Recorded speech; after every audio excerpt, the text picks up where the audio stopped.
Today we feature a very special Pokemon. It's Venusaur, the seed Pokemon. Why Venusaur, you ask? Well, it's been one of my personal favorites since my adventures in Pokemon Unite, and it's high time we shed some spotlight on this underestimated contender. I'm with you, it might not be the fan favorite pick, but I have a feeling that this one might just be a hidden gem. Let's take a quick dive into the stats. Venusaur boasts a total of 525 base stats with an almost evenly spread distribution. There's a slight lean towards special stats, suggesting that our buddy here might either be a balanced all-rounder or, you know, just bad at everything. But let's not jump to conclusions. In terms of resistances, Venusaur has quite a few tricks up its leafy sleeve. It resists water, electro and fighting type attacks, and it even double resists grass moves. On the flip side, it takes double damage from fire, ice, flying and psychic attacks, so we're definitely in for some challenging matchups. Now, when it comes to the moveset, things get a bit tricky. Venusaur learns Sleep Powder at level 15, which is a great control move, and by level 22 it gets Razor Leaf, which should help us to power through the mid game. Level 22 is quite early, this is why I expect a pretty good time here. However, for the final moveset, the options are, let's just say limited. We could go with Razor Leaf, Growth, Curse and Return, giving us a balance for a pretty offensive strategy, or maybe we could opt for something more creative like Giga Drain, Growth, Sunny Day and Solar Beam for that sweet weather based strategy. Also, the go-to moveset of Johto, including Rest, Sleep Talk, Curse and Return, would be possible, but I really want to avoid that as much as I can, as I don't find it very interesting to watch. So, as usual, we've just completed the Sprout Tower. Venusaur, with its medium slow level group, is already level 13. I had a slight worry about Winamps being limited to PP, but thankfully Tackle came to the rescue, dealing decent damage to the opposing Bellsports, which was his Winamp anyways. Now onto Falkner's gym. It's themed around flying types, which should be trouble for our grass poison buddy, but thanks to the high level, Tackle still does solid work. The battle with Falkner kicks off with Falkner's Pidgey. We launch a Tackle, but it misses. Pidgey strikes back with a Tackle of its own, scraping off only 3 HP. Our second Tackle hits home, leaving Pidgey just under half health. Pidgey retaliates again with Tackle, dealing another 3 damage. Here's where I misplayed. I used Leech Seed, forgetting that it wouldn't affect this next Pokemon. That doesn't make sense at all. A couple more Tackle exchanges and Pidgey goes down. Pidgeotto swoops onto battle and Venusaur lands a Tackle, chipping off about what it looks like a third of its health. Pidgeotto retaliates with Gust, a powerful flying move, knocking 11 HP off of Venusaur, bringing him down to 32. Venusaur lands another Tackle, bringing Pidgeotto down to about a third. Gust from Pidgeotto hits again, dropping Venusaur to 21 HP, but then our Berry triggers, healing us by 10 HP. I thought one more Tackle should do the job, but Pidgeotto hangs on the barrels of margins.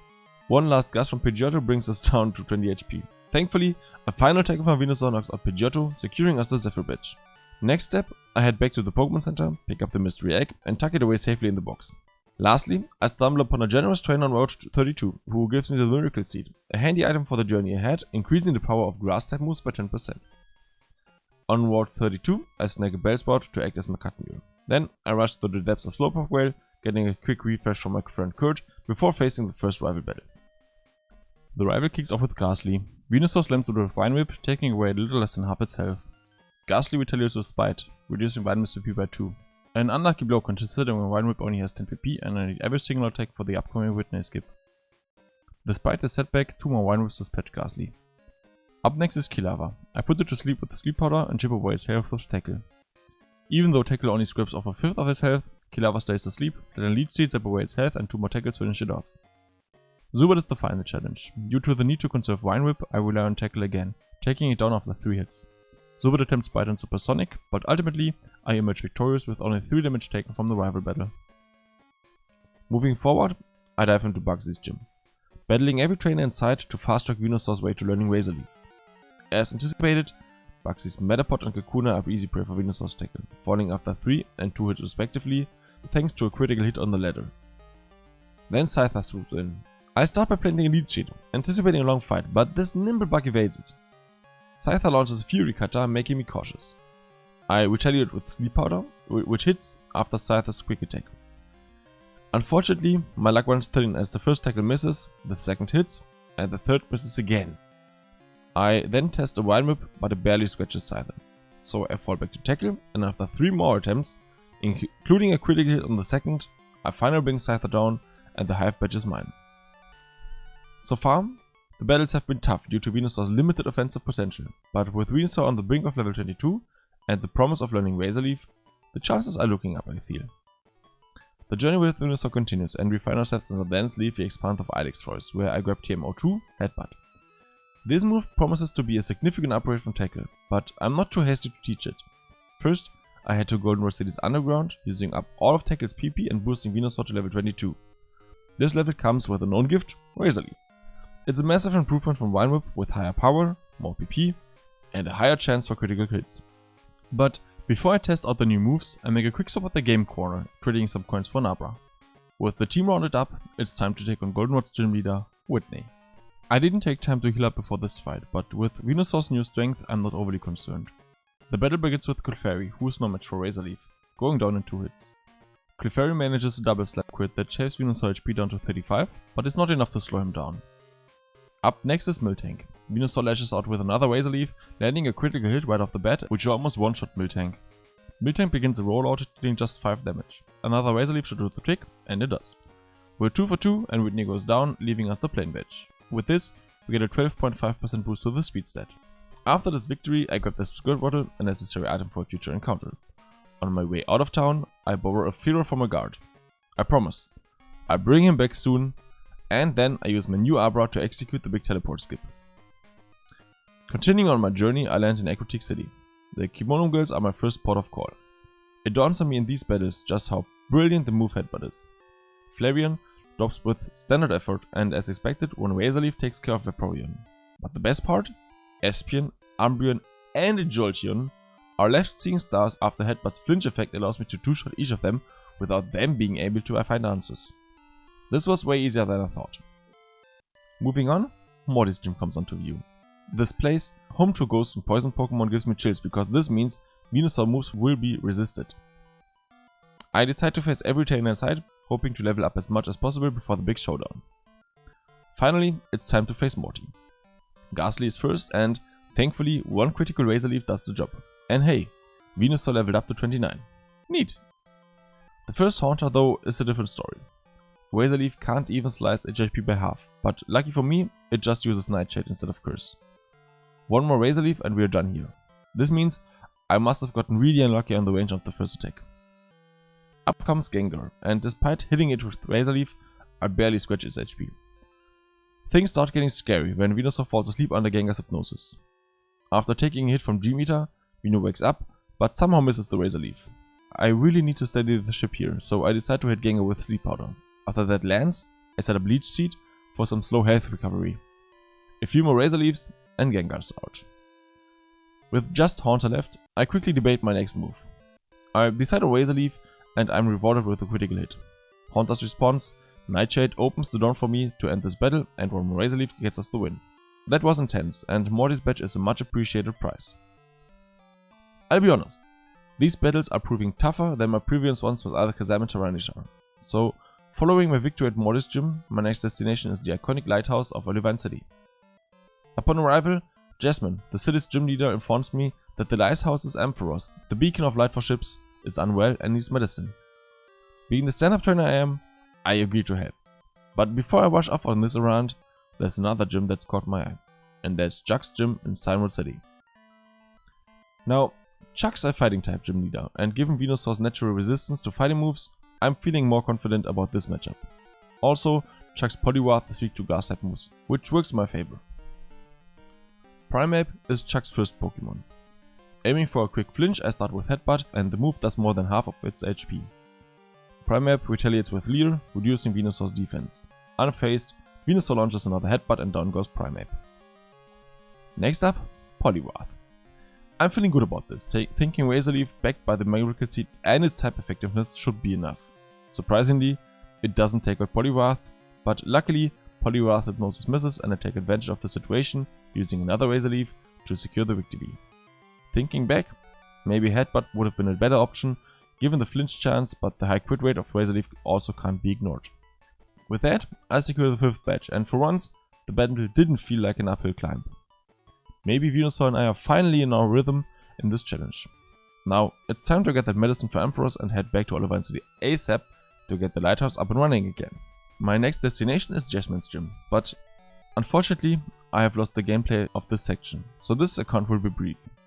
I have my trusty Razor Leaf at the ready and it makes short work of the two Megamites. Then the real test begins, the Steelix. Now Steelix typing was a bit tricky. Its Steel type resists grass, but its ground type is weak to it. This neutrality along with Steelix high defense stat could be a problem, but surprisingly Stealing falls just after 2 hits from Razor Leaf. Its special defense just couldn't hold up. Next up was Price's gym, which, to my delight, ends up being the easiest gym of the run so far. Venusaur's Razor Leaf makes short work of Seal, Dugong and Piloswine in a single hit each. Being significantly overleveled at this point, courtesy of our previous excursion on the Rocket Hideout gives us a solid advantage. With these two new badges, Venusaur receives a 12.5% boost to defense, special attack and special defense, and I feel that the scales are tipping more in our favor. Back with the footage, and after grabbing the pink ball and return, I felt confident in my upgraded strategy for Claire's gym. Grass moves would be resisted, so I needed a game plan to work around Venusaur's limited moveset. With Return now in the mix, Razor Leaf, even though it's a stab move boosted by the Miracle Seed, only has a base power of around 90. In comparison, Return, even without any held item, was a solid 102. Given how close Venusaur's attack and special attack stats were, Return seemed to be the optimal choice unless Razor Leaf was super effective, or until Venusaur could learn Solar Beam. I was convinced the fight against Claire would be a walk in the park with Return, expecting it to one-shot each Dragonair. However, the first Dragonair didn't go down as easily as I had expected it. It retaliates with Thunder Wave, which paralyzed Venusaur and decreased its speed by 75%. Another Return takes out the first Dragonair, but this paralyzation forced a change of strategy on my part. I put the second Dragonair to sleep with Sleep Powder and I damaged it with Return. After that, I set up 3 growths, significantly increasing the damage of Razor Leaf. This deals with the second Dragonair and should also be enough to one-shot the last one, but to my surprise, it wasn't enough to secure the win. And after a tense exchange of moves, I managed to take it down with 2 well-placed Razor Leaves. On the downside, I now only have 41 HP left. Finally, it was time for Kingdra. I decided not to gamble with Sleep Powder this time and went for the offensive alternative. Kingdra's Surf only dealt minimal damage, while my Razor Leaf made a clean 1-hit KO, securing all the gym badges of Johto. This already shows that the time of Razor Leaf being an effective move slowly comes to an end. Yes, Dragon types do resist grass moves, but the 3 growths should have taken care of that, increasing the damage by 150%. Let's see how things would out at the Elite 4. But first, onto the rival battle. I put Sneasel to sleep and set up another 3 growths. Despite missing the first Razor Leaf, I managed to hit the second one and take Sneasel down. Golbat proved a bit more challenging since it double resists Razor Leaf, and so I go for Return. Golbat survives the first one and answers by confusing Venusaur. Of course, Venusaur hates itself and Golbat makes things worse with a Ring Attack. But after landing another successful Return, Golbat couldn't hold off Venusaur. The rest of the fight unfolded swiftly. Venusaur snaps out of confusion against Kadabra and then one-shots it. Typhlosion survives the first Razor Leaf and answers with the effective Flame Wheel, but it deals only 31 damage. Another Razor Leaf secures the battle. Lastly, Magneton and Haunter go down to respective Razor Leaves, with Haunter even getting the likely mandatory crit. With that, Venusaur and I are ready for the Elite 4. Moving on to the Elite 4, the first on the list is Will. Kicking off the match with a critical hit, I made quick work of his first Xatu with a single return. Although it was a critical hit, I didn't think it would have mattered even if it hadn't been. Jinx was next in line and fell just as easily to another swift return. I anticipated the same for the second Xatu, but this time it was not enough to secure a one-shot. To make the matters worse, Xatu used Confuse Ray, plunging Venusaur into confusion. As Will used the max potion on Xatu, Venusaur unfortunately fell victim to its confusion and hurt itself. Shaking off the confusion, Venusaur retaliated with a powerful return, dealing a significant blow to Xatu, who in turn answered with a Psychic. Despite the damage taken, Venusaur managed to snap out of its confusion, and with another return, it took down Xatu. Facing Exeggutor next, I briefly considered using Growth, but I decided to stick with Return. I managed to land a critical hit, but it wasn't enough to fully take down Exeggutor, who responded with a strong Psychic, bringing Venusaur's health down to a precarious 6 HP. I finished off Exeggutor with another return, but I was left with very little HP for the last matchup against Slowbro. Looking through my options, I chose the Sleep Powder route this time, as Razor Leaf would only deal neutral damage. Landing Sleep Powder, I put Slowbro to sleep and attacked with Razor Leaf, scoring a crucial critical hit. I can't help but think a non-critical hit wouldn't have secured the win. With that lucky strike, I was able to barely triumph over Will, proving again how tough these battles can be. Next on my list was Koga, a formidable challenger whose poison Pokemon could resist Venusaur's grass attacks, similar to the hurdle I faced with Will. The battle with Koga started off in an interesting manner. Ariados and Venusaur traded off double teams and growths, each trying to gain the upper hand. After 6 growths, Razor Leaf's damage should outweigh returns, but Ariados cleverly used Baton Pass, bringing out Venomoth. Given its bug poison typing, Venomoth double resists Razor Leaf, so I opted for return instead. Unfortunately, my first attempt missed. Venomoth tried a Supersonic in retaliation, which also failed to connect. My second return landed, dealing substantial damage but not enough to take out Venomoth in one hit. This gave Venomoth an opportunity to strike with Psychic, chipping away at my HP. Luckily, another return secured the knockout. Crowbot was next in line, and similarly to Venomoth, double resists Razor Leaf due to its typing. Return was again my move of choice. The first strike landed just over half damage, with Crowbot responding with double team. A missed return on my part, and a successful wing attack from Crowbot followed, leaving Venusaur just over half HP. Despite this, another successful return took down Crowbot. With Ariados returning to the battlefield, I went for Razor Leaf, benefiting from the 6 growths. It took down Ariados to about 1/4 of its health. Undeterred, Ariados used double team, but my next Razor Leaf hit regardless, taking Ariados out. Fortress was next, and to my luck it went on to a single critical Razor Leaf. Finally, Mug entered the fray. Razor Leaf again proved its worth, dealing roughly 3/4 of Mug's HP. Despite Mug's attempts to minimize, another Razor Leaf hits the mark, taking Mug down and securing my victory over Koga. In retrospect, the growth setup against Koga may not have been as necessary as I initially thought. The next Elite Four member to step up to the plate was Bruno. Looking at his lineup, I predicted this would be one of the simpler challenges. So much so, I forgot to heal up and equip the Miracle Seed, although this shouldn't be a significant hindrance. The first opponent was Hitmontop, against whom I planned to set up growths to prepare for Razor Leaf sweep. Regrettable, my first attempt at Sleep Powder missed its mark and Hitmontop managed to execute Dig. On the bright side, this presented a perfect opportunity to proceed with my setup as Hitmontop was underground and unable to be hit anyway. After enduring another Dig and successfully setting up 3 growths, it was time to retaliate. Hitmontop was no match for my powered up Razor Leaf and fell in a single hit. This victory bumped Venusaur up to level 53, where I was prompted with a choice. Should Venusaur learn Synthesis? Ultimately, as this wasn't part of my planned final moveset and there wasn't room for it in my current configuration, I decided against it. Up next was Hitmonchan, another easy opponent for my souped up Venusaur and another one-hit knockout. Hitmonleaf followed suit, falling to Razor Leaf just as easily. Second to last, Machamp couldn't withstand the onslaught either and was taken down with a single Razor Leaf. The last contender was Onix, and as you might guess, one Razor Leaf was all it took. All in all, Bruno didn't pose much of a challenge and Venusaur swept through his team with relative ease. The last member of the Elite Four though, before the final challenge, was Karen, and her Umbreon gave me a tough start.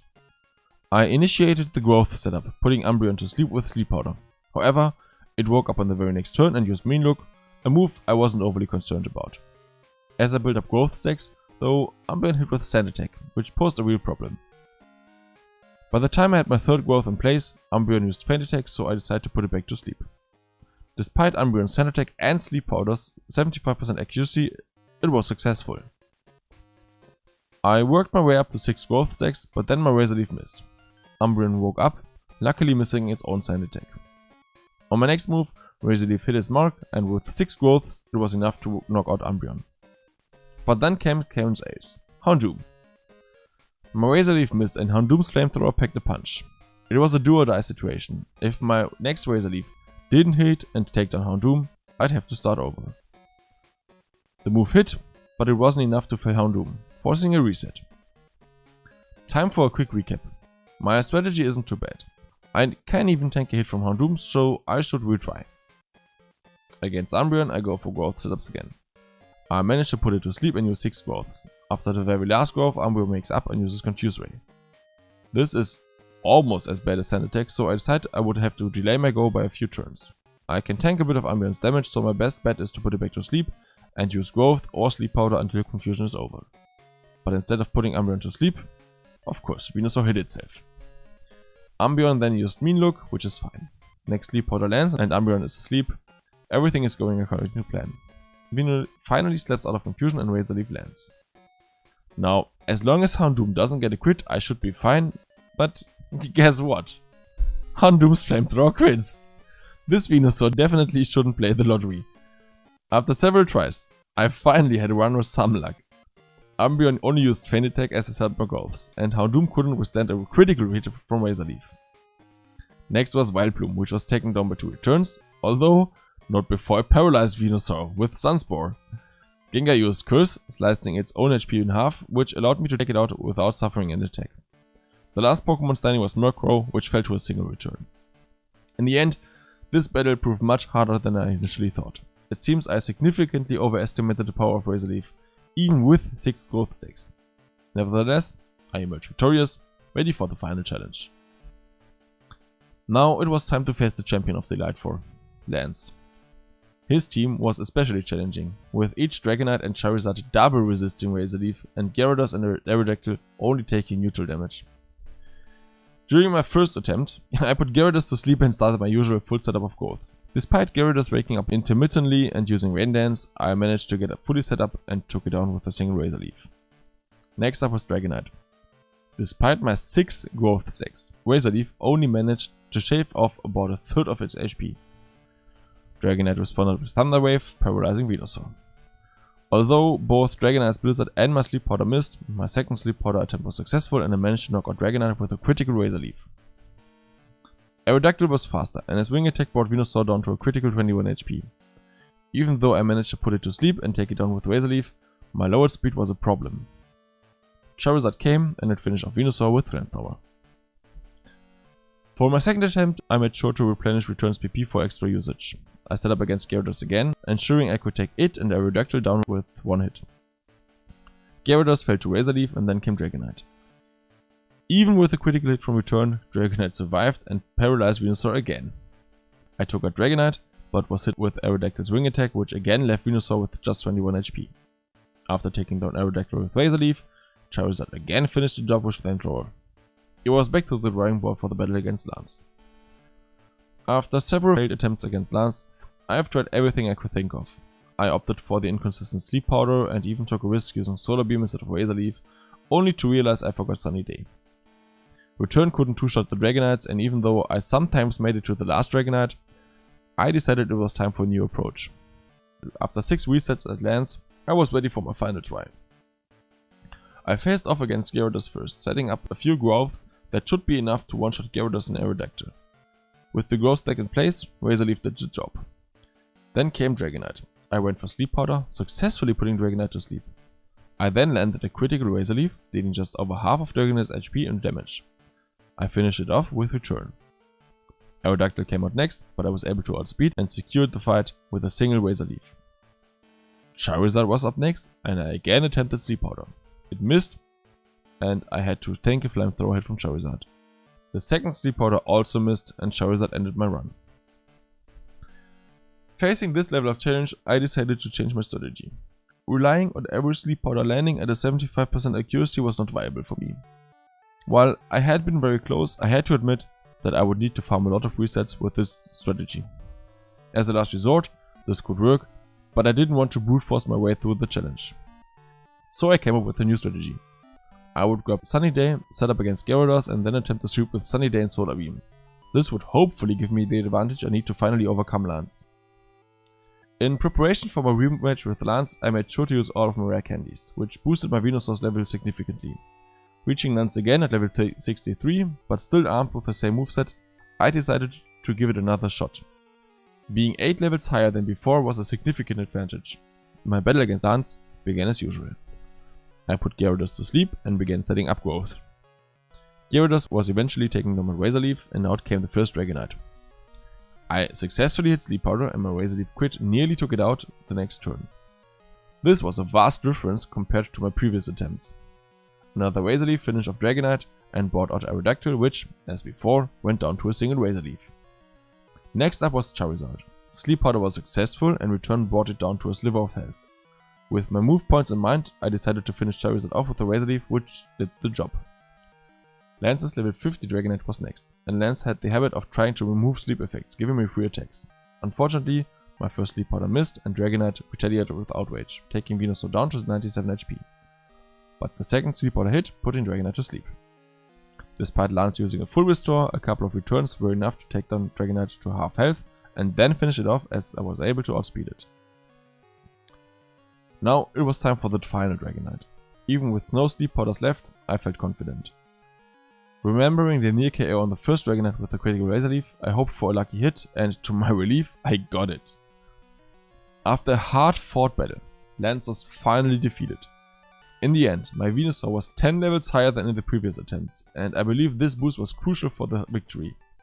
This was the first attempt in my second run, and it was an immense relief to finally overcome this massive roadblock in my path. With Lance out of the way, it was time to take on Lieutenant Surge. I was feeling particularly confident since I had a significantly overleveled Venusaur, making this match seem a lot less daunting. Surge opened the fight with his Raichu. However, the level disparity worked heavily in my favor, and a single return was enough to knock out Raichu out of the game. Electabuzz was next in line, and it suffered the same fate as Raichu, succumbing to a single return.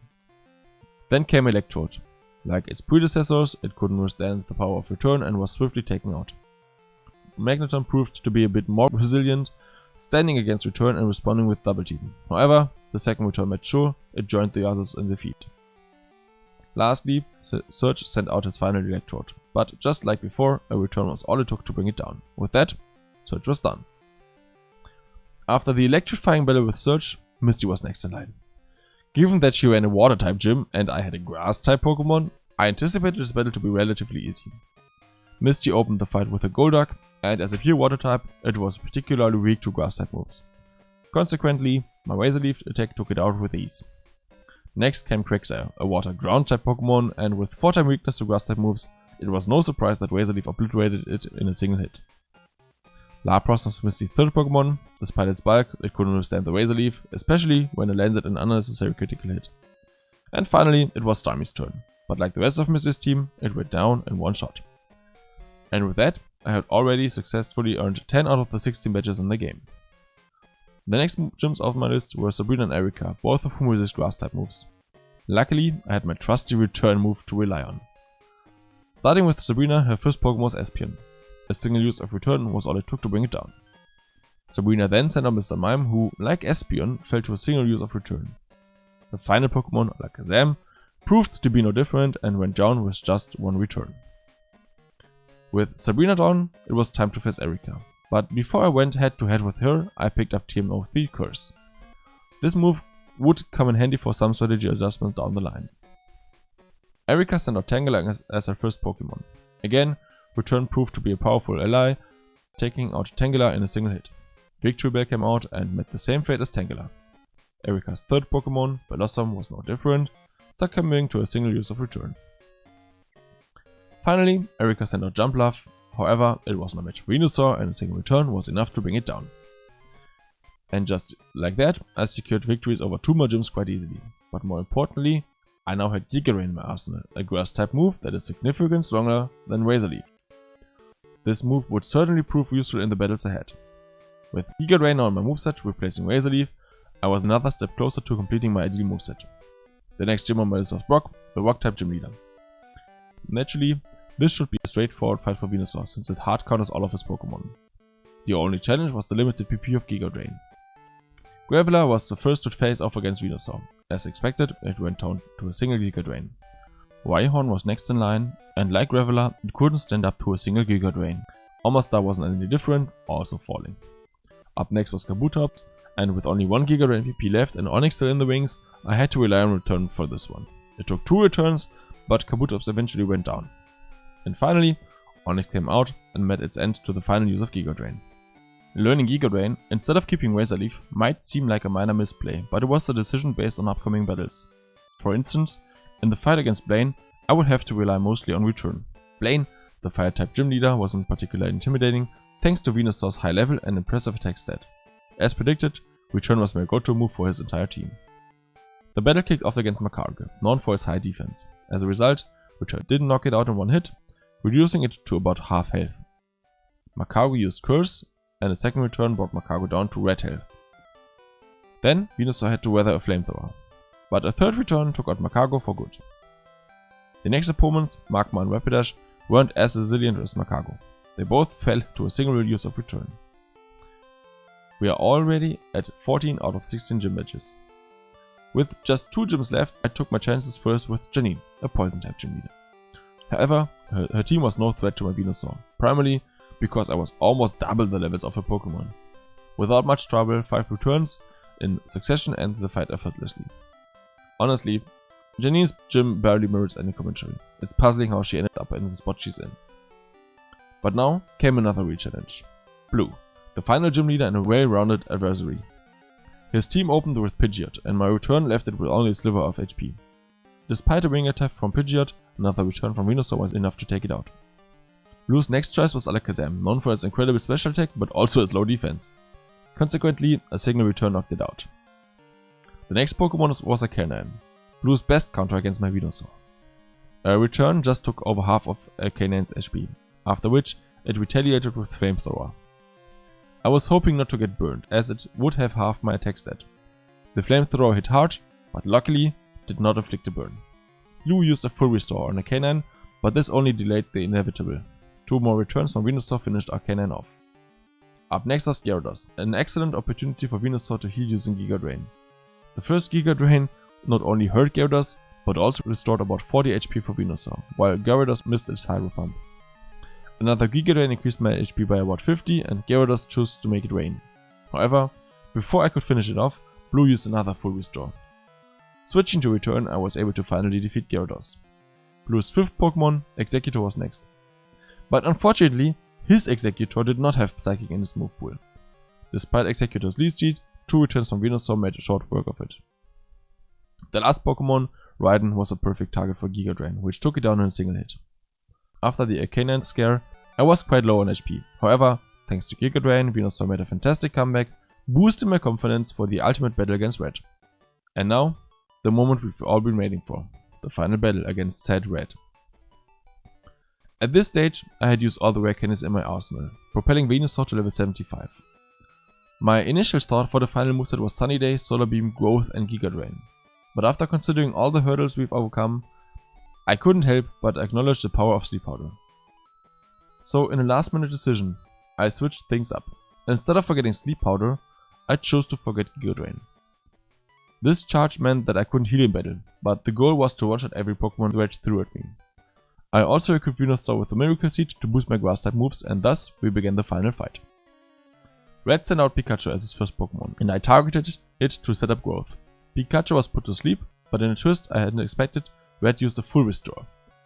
Lost in my button mashing, I didn't realize Pikachu was awake and using Thunder until I was too late. I managed to put Pikachu back to sleep and get another Growth in before Red's second full restore. Pikachu was put to sleep again, but at this point I decided to get a 4th Growth in for good measure. However, Pikachu woke up and got a critical hit with Thunder.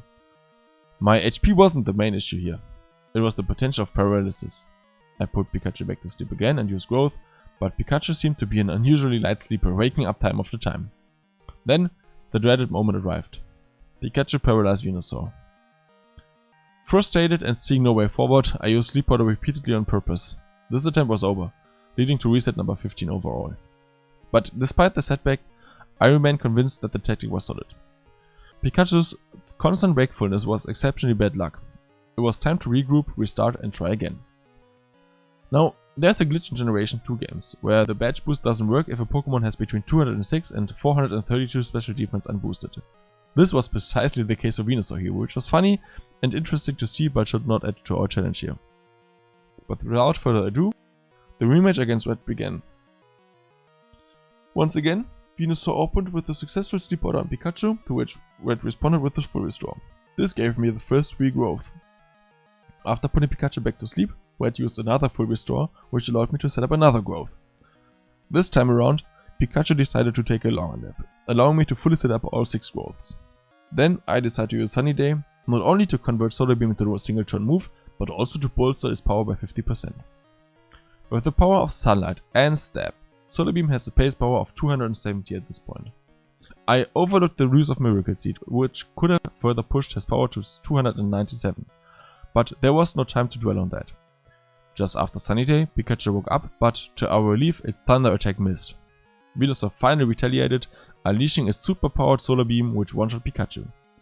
After that, it one-shot Espion and even the bulky Snorlax. Red's Venusaur came out, while the Sunlight was still strong.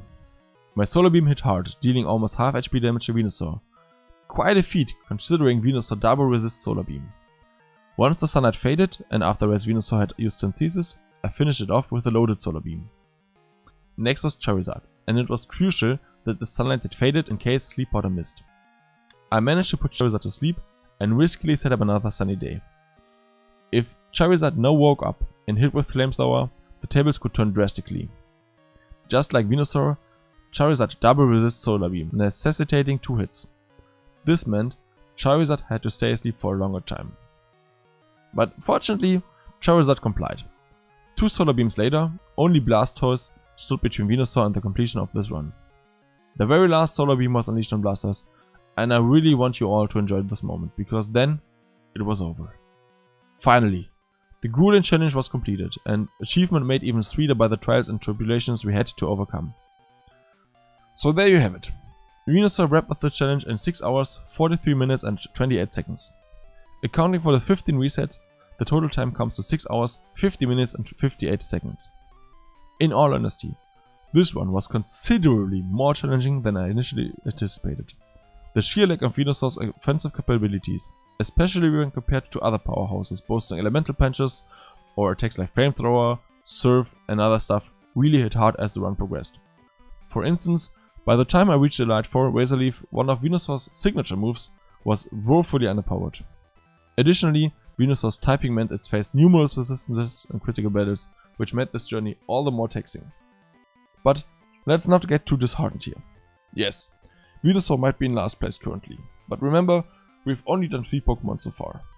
There's still a long, exciting journey ahead of us, with countless more Pokemon to challenge and strategies to explore.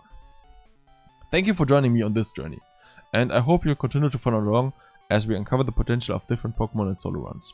I'll see you in the next challenge, where we'll face the odds with another beloved Pokemon. Until then, stay tuned, keep challenging yourselves, and never forget the joy that comes from the journey, not just the destination. Keep on gaming!